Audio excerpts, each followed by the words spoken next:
nag moom Mouhamadou Ndiaye. jërë ngeen jëf lu ëpp junni milliards Soleil national nee nañu moom la waa FMI ñu xëy ci sëriñ na fa jébbal ko Sénégal nataalu président national di Macky Sall ak bu ndaw sii di Christina Georgieva mi jiite Fonds monétaire international moo nekk ci xët mu njëkk yéenekaay bi koppar yooyu yéenekaay bi nee nañu ndimbal mu di appui yu jëm ci jàppale Macky Sall ci politique économique am Le Quotidien tudde ko ndéwénal lu waa FMI baaxee Sénégal mi ngi toll ci 1300 milliards réew mi Quotidien nañu ginnaaw keroog bi ñu déggee ba koppar di Mamadou Moustapha Ba ministre finance ak budget muy wax ca kanamu député yi ne budget Sénégal ñoo ngi koy xayma ci 7000 milliards ngir déwén Sénégal décroché na lu ëpp 1000 milliards ci waa Fonds monétaire international statut spécial bu Touba ak autonomie bu sang bu tedd bi di Serigne Mountakha Mbacké Bassirou bëggal dëkk ba mooy li l'Observateur xëye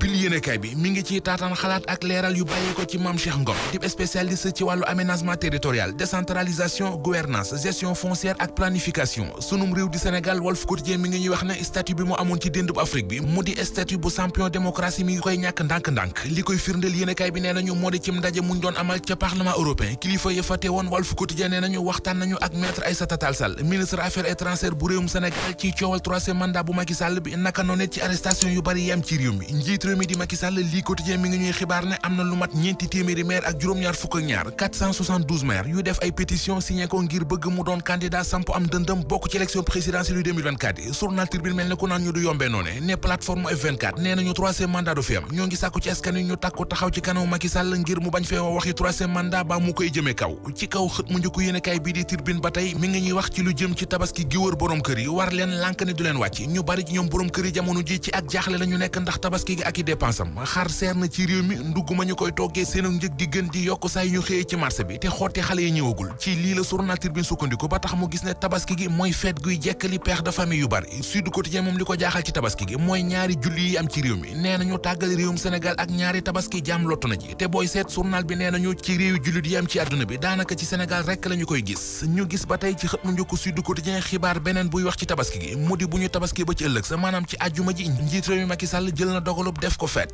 bu leen dara yàqal seenug tabaski feetu leen ba mu neex kàddu Ousmane Sonko la ci réew mi Quotidien journal bi nañu ci déclaration bu mu doon def démb ci la ko wax Walf Quotidien nañu yemu ca ne moom président bu parti Pastef fi di Ousmane Sonko jox na rendez-vous ay militangam bu ñu tabaskee ba noppi ngir mu wax leen ban taxawaay ban stratégie la ñuy teg ngir jàmmarlo ak Macky Sall ko nguuram ci jamono jooju l'Observateur mi ngi ñuy xamal ne am na benn responsable parti Pastef bu ñu naan MAND ca kaso ba fa lay tabaskee moom waa ji ab chef d'entreprise la bu nekk Dakar mooy responsable parti Pastef ca Linguère ga ca Louga li ko jural ñool yi mu nekke moo di moom waa ji dafa woote woon ab réunion bu parti Pastef ci seen kër ga nekk ca Linguère magam ju góor ju mu bokkal kër ga ne ko réunion bi nga fi bëgg a def du fi amee ndax yëgaloo ma ko tàggoo ma te man ak yow ñoo bokk kër gi ñu nekk ca di coow dënn yi jóg ca la rakk ji yëkkatee mag ji ba ca kaw dóor ko ci suuf ba damm pooj ba ñu jël ko yóbbu hôpital Magatte Lô ñu defal ko certificat médical bu ñetti weer ci la police bu Linguère demee jàppi waa ji altine ba léegi yéenekaay bi nee nañu ma nga ñu tëye ca kaso bu Louga